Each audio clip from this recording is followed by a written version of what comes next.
Welcome back to Northwest City Politics in the Know with Juanita. We're glad that you're joining us for our program again this week. We're glad that there's people like you out in the community that are interested in the issues that affect our cities. It's important for good government to have people out in their communities who are following what's happening, what's going on, and then also taking the time to let your mayors and city council people know how you feel about issues, or taking the time to go to city staff and learning more about issues. If you haven't watched our program before, each week we'll have somebody on from one of the 9 cities in Northwest Community Television's viewing areas talking about the current issues in our 9 cities. And then from time to time, we'll have people on from groups and organizations and other legislative groups that affect all of our cities, which is what we're going to do tonight. We're very happy tonight to have Beth Bailey from now I gotta make sure I say it right, the Community Mediation and Restorative Services, right? Right. Yeah. And we're very happy to have you on tonight. I know we had you on a number of years ago, but I thought this is an important area for people to know more about. And I'm sure that there's people out watching our show that aren't familiar with what you and your group do in our community. So we're glad to have you with us again. Well, thank you. Thanks for the opportunity. And you're right, it is our local communities that we want to reach out to and make sure they know about the resources available. So as people are watching the program tonight, if they have an issue that sounds like one of the ones we talk about, then they could contact your group, right? Certainly, certainly, and I'm sure the phone number is going to be placed up there. Yeah, we'll have the phone number and website and email and give people lots of opportunities to reach you. Right. Your group has a small staff, and then you have volunteers. That's right. So maybe you can first tell us about what kind of staff you have. Okay. And tell us a little bit about them. We have 3 full-time staff right now, myself and then 2 program directors, and then a part-time 8 hours a week person. Okay. And then we're very fortunate. Last year, we were awarded 2 full-time AmeriCorps positions, and we're going to hope to continue that. Right. So these are young adults who are working full-time with our organization, and the majority of their work has to do with working with youth and being a resource to our schools, and working with the youth that are referred to us from juvenile court in the Hennepin County Attorney's Office. But then the mediation and the restorative groups that meet with under volunteers, right? Right. So kind of explain that a little bit Well, that's more. another reason. And how many are involved? Okay, it's another reason I'm happy to have access to this audience here. Right. We rely on volunteers from the community. So we have 3 full-time staff and then other people who are coming into the office in that AmeriCorps or intern capacity. But the vast majority of people, about 126, I think, people are volunteers from the community. And that's our greatest resource that we have, and it's how we stay very connected to our local communities. But we believe a number of our volunteers are attorneys. You don't have to be an attorney to be a good mediator or to be a good restorative justice facilitator. We take people from all walks of life in our community, and we put them through the training, and then we put them through an apprenticeship. And our professional staff helps people get ready for the mediation or the restorative justice process, and then we bring in the person from the community that's been trained, the trained mediator, the trained facilitator, to actually facilitate that 2-hour, whatever it takes, conversation that happens, and then it goes back to the staff to make sure we have compliance or that we have an opportunity to follow up with the case. And so what kind of qualities are you looking for in a person, or the people out there that are watching tonight, what kind of qualities might they identify then in themselves and think, oh, maybe that's something I should get involved in? Yeah. We tend to get people who care about local communities. So it's the people who watch local cable TV stations or read their local newspaper. These are people who want to give back, and they want to give back in a way that's within their own local community. And we have people of all ages. We're a great place for people who are transitioning into retirement and they want something that's somewhat flexible. But we really have people who are of all ages, and actually that 20-something group of Right. our volunteers is the fastest growing area of our volunteers right now. So this is a new that's cool. generation, Right, right. I believe, and they're interested in doing volunteer work and work that maybe helps them develop their own skills, either for professional or for personal purposes. So we have 4 different kinds of volunteer opportunities within our organization. The one that I talked about in terms of the volunteer mediator, volunteer restorative justice facilitator, it takes a good deal of training. But we provide training that's certified by the Minnesota Supreme Court. It's good training that we provide, and we've got some coming up in June. We have another group of volunteers that help us out and generally are working in the office in some capacity. And these are interns. We love getting law student interns. We like getting people at the beginning of their careers. So we can give them the Kool-Aid, so to speak, and make that impression as they're starting off their careers. So we have law student interns, sometimes a social work intern, and then we have these AmeriCorps members. So people who are at the early part of their careers can serve with us as in some kind of internship capacity. We have board members, and the board provides for the governance and the fiscal oversight. We have a very active board. They're also involved in helping us identify potential partners, helping us know what the local community needs are, and helping us with events, like some of the 30th anniversary events that we had. We had a number of board members who were very involved in helping us with that, helping us with communications pieces. So we have volunteer board members. And our board members serve 3-year terms, and we're always looking for good people that are representative of the communities that we serve. 4th area of volunteer, and this is brand new. So far, we've only been bringing in people and training people one-on-one. We haven't even developed the curriculum yet to do a group training, but hopefully we will in 2014. We will be doing some training for people who want to serve as that community representative in the restorative justice process. So let's say there's an incident that happens in New Hope, just off of the park, for example, like what I was talking about before. We might want to have somebody who is from that geographic community who can talk very genuinely and authentically about how the community is impacted when things and crime happens right there within their own community. So I know we have faith-based organizations who are interested in some social justice work, and this falls within that social justice area. We also have community members that may not want to be the neutral, and our mediators are neutral. And really what they want to do is give advice or give wisdom. And the mediators don't get to do that. The mediators need to draw it out of the participants. So some people like to be in that role of community member if they really understand what restorative justice is about. It's not calling people hoodlums or blame or getting angry. It's finding out how they made that decision and giving them an opportunity to make things right and move on. Okay, so then we'll encourage people out there that maybe have a little inkling that they might be interested in your group to either by email or by phone to contact your group, and that's probably the best way for them to get some more details. We're posting on our website when those trainings are. Our trainings fill up very quickly. So what we end up doing is people contact us by email or by phone, or through the website. There's a contact us, and we put them on the waiting list. And before we open a training up and advertise it to the public, we'll let those people on our waiting list know we've got a training coming up.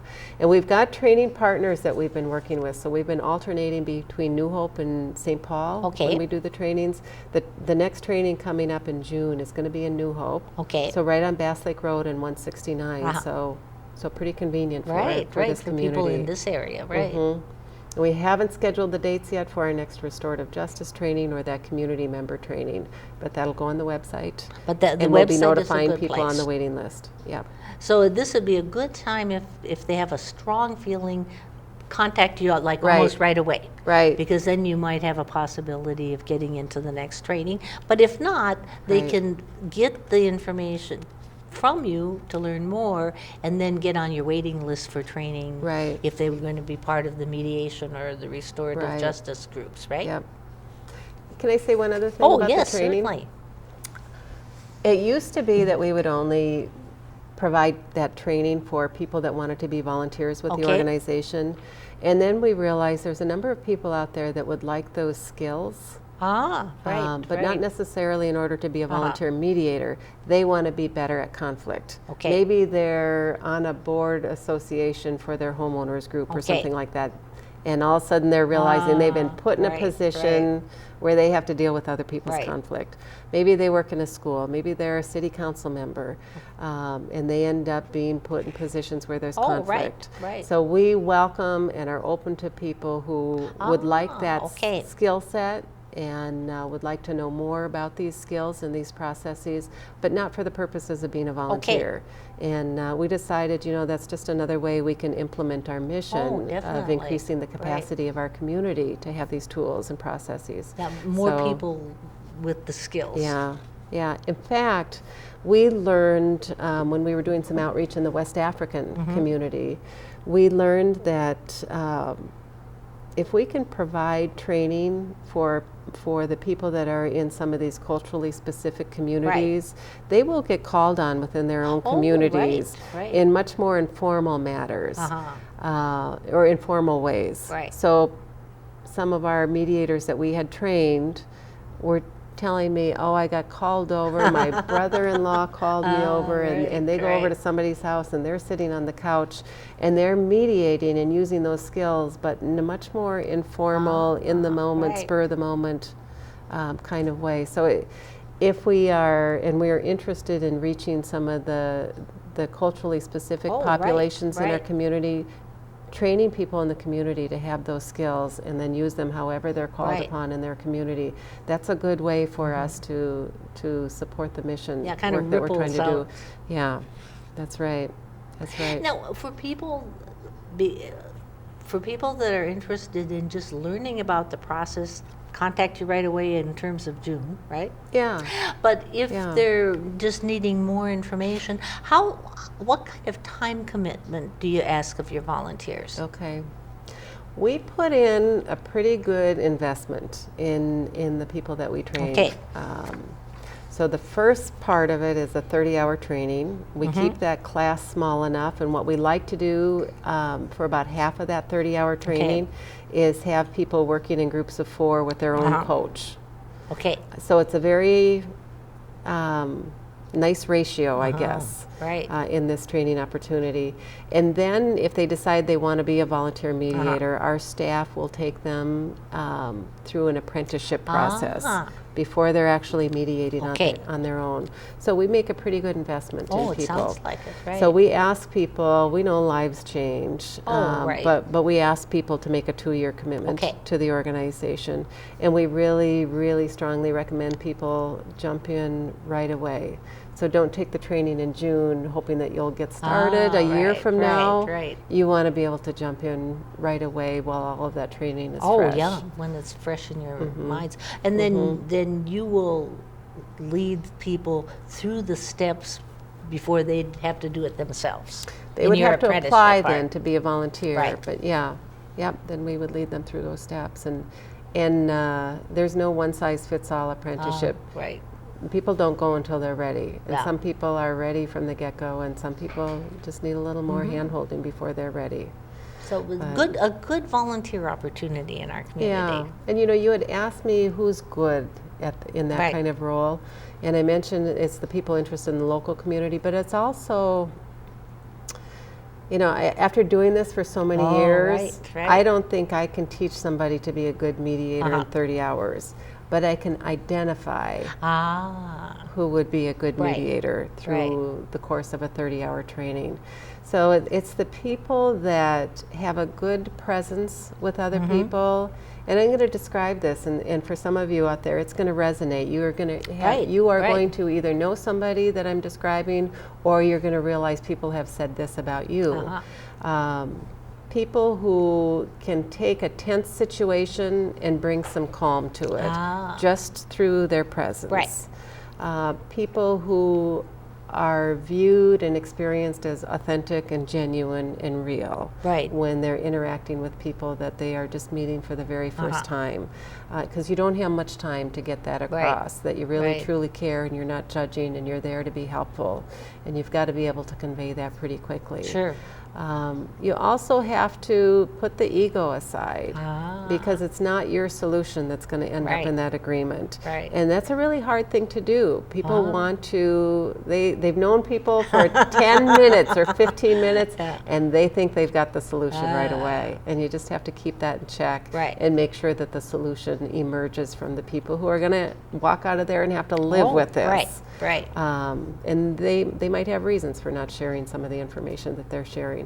So in general, people that have that presence about them, that can bring calm, can bring dignity to a situation, can bring respect. Sure. And once people feel like they are being heard and they are being treated with respect, good things can happen. Because I want to make sure we have enough time to talk about how people arrange a mediation or that restorative process. So people can find about your services through the courts, through judges, through friends, neighbors, schools, all kinds of different places they might get pointed towards you. Or somebody might be watching this program and decide they want to. Now, if someone is watching who's involved in a dispute and wants to use mediation or possibly the restorative, what do they need to do? Okay. So if you or somebody you know might benefit from our services, one of the resources available to you is our website. We have this brand new website, and what our goal was with this website was make it easier for people to take that first step. Whether it's somebody who's needing our services, somebody wanting to be a volunteer, somebody wanting to make a donation for the organization, our website is there to make it easier for people to take that first step. And I think we're going to show a picture of the website. We'll put a picture up here. And what we've done is we've described that process. And we realize people are turning to the internet more and more. Definitely. So let's say it's 2 in the morning. Right. And you can't sleep and you want to figure out what resources are available to you. Or you're sitting in the cubicle at work and you don't want to pick up the phone and have a conversation because other people might hear that conversation. So we've built this website so it helps people access services in that confidential 24/7 kind of way. Any time of day. Yeah, and with a click of a button, you're brought to a one-page form. And fill out that form and email it to it, mail it to us, fax it, drop by with it, or when it's business hours, give us a call and give us the information that's on the form. So it's that easy to start the process. We also have that form available if you want to refer somebody else to mediation services. You're not going to be one of the parties yourself, but let's say you're a property manager and you've got people who are coming to you with their dispute over the noise that the kids are making in one building and then the mess that somebody's leaving outside of their door in another building. You can refer them to try and get that resolved. It helps oftentimes to have a neutral person. And people who are the go-to person in these disputes often welcome having a resource where it's a neutral person who comes in and helps them sort things out. Once they fill out the form. So one-page referral form. The next thing that happens then is they'll get a phone call from our office, and our staff will get a little more information about the situation and go through who should be invited. Who are the stakeholders? Who do you want at the table? And then a letter goes out to everybody. And a copy of that letter will go to the person initiating the process. So they're building a paper trail in effect that they have tried using the mediation services. They know it's a very transparent process. They know what everybody is receiving, what language. They know when they're getting their letter because everybody's is coming the same day if it's in the same community or within a day of each other. And then in that letter we explain the process. We invite people to call us if they have questions. And as soon as they indicate they're ready to go forward, we start getting scheduling information. So this process will generally take a week or two Okay. for us to find, depending on how many people are involved in Right. this. The more people, Right. the more it's going to take. And if there's an urgency, we can push things through too. But we need to find a time that everybody who has said yes to the Right, invitation would be available to Right. be able to meet. And we have mediation space in our New Hope office, but we also use space all throughout the communities, whether it's libraries or city halls Sure. or community centers. We're in the schools, we're in the courts, we're in a variety of facilities, whatever is convenient and neutral Right. for the parties to involve. That process, we ask people to block out a 2-hour Okay. chunk of time. Sure. We don't know how long it's going to No. take, but that's the amount of time we've asked our mediators Okay. to make sure that they are available for that full Right. 2 hours of time. So people are going to show up to the mediation. Mm-hmm. The mediators will introduce them and have them seated and describe how the process Right. works. There might be a little bit of paperwork at first, and then they'll ask who would like to start. And the conversation starts. Right. And the mediators are present as much as needed to provide some structure. Right. And one of the interesting things that happens in that mediation process, let's say, I Right. keep picking on you, Juanita, Right. but let's say you and That's I good. are, Right. are in some kind of conflict. Right. And we push each other's buttons. Right. Yeah. Maybe with somebody else I could get this resolved, but Right. it just seems It's like just not we, working. Yeah, Yeah. we push each other's Right. buttons. I say something and you can't hear it. Yeah, that happens. You with say people, something right. and I can't Right, hear it. right. But when I say it and the mediator repeats it or Okay. reframes it, you can hear it. Ah, So at first that mediator's role might almost be a translator to help us hear each other Right. until we can actually get to the point where right. we go, oh, you really didn't know? Your noise was keeping me awake? Or, Right, or you right. weren't the one that was home at Yeah, the time? yeah. Here, I thought it was you all this time. So we get better listening that happens right, through right. that mediator. So that's sometimes what's happening at the mediation. Oh, yeah. If people want to take a break, anybody, the mediators or any one of the participants can take a break. If they want to ask for a private caucus, what we Right. call, or meeting with the mediators, they can do that. The mediators are going to end up meeting with all the parties Right. individually involved. Again, a very transparent process, a very parallel process where everybody is pretty much treated the same. Right. And then as things start to wrap up, and when I train mediators, I always tell them everybody thinks they've got the agreement. Right. When you start putting it into the writing, Ah. that's when you realize you've got a little bit of negotiating to go. Right. So everybody's feeling like they've got the deal, and the mediator is saying, okay, you said you were going to move those grass clippings soon. Right. Let's talk about soon. What does soon mean? Can we Right, put a date to right. that? Or you're going to make a payment. Can it arrive? Can it be postmarked by that date? Midnight? Can it be cash? Can it be a Right, money order? So right. getting those details All into the the agreement. specifics. Yeah. And then once you feel like you've got the agreement, then it goes around and everybody signs that agreement. The mediator takes it to the photocopier, makes sure everybody walks away from there with a copy of that. And then you're back, those people are handed back Right. to the staff that help them get ready for the mediation process in the first place. We've got a little bit of time left. I wanted Okay. to just touch on how your process is funded. Okay. Because this is also a time when you can ask and tell people about donations, right? Okay.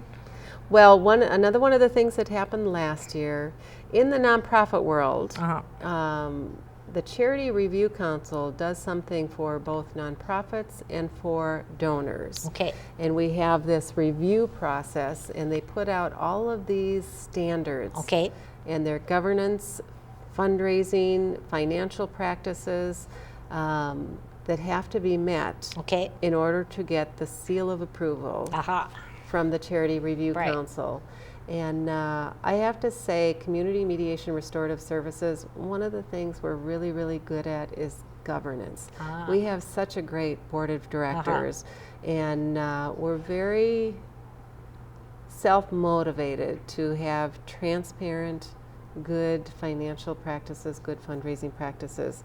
So we went through it the first time. Everybody else was telling me how hard it was to get that Right, seal of right. approval. We went through it, and we were already doing the things that they were asking. Right. So we met every single standard, accountability standard of right. the Charity Review Right. Council. So we have that seal of approval. And I think in this day and age, the savvy donor might look for something like that. Right.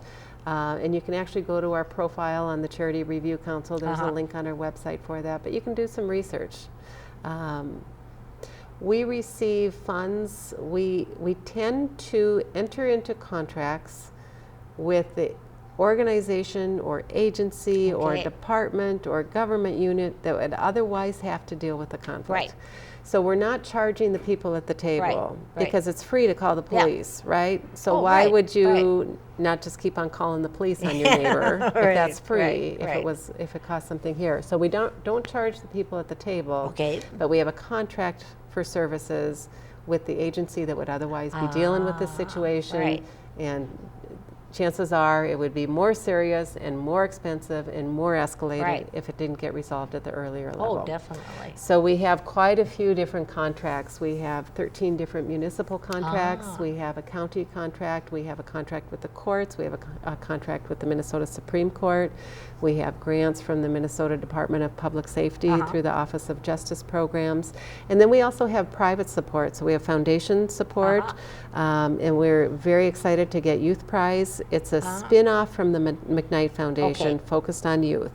And we were in that very first round of grantees coming out. So we're very glad to have that Youth Prize funding. Bremer Foundation just funded us as well. We got that free website makeover last year that was worth $25,000. It was fabulous to get that.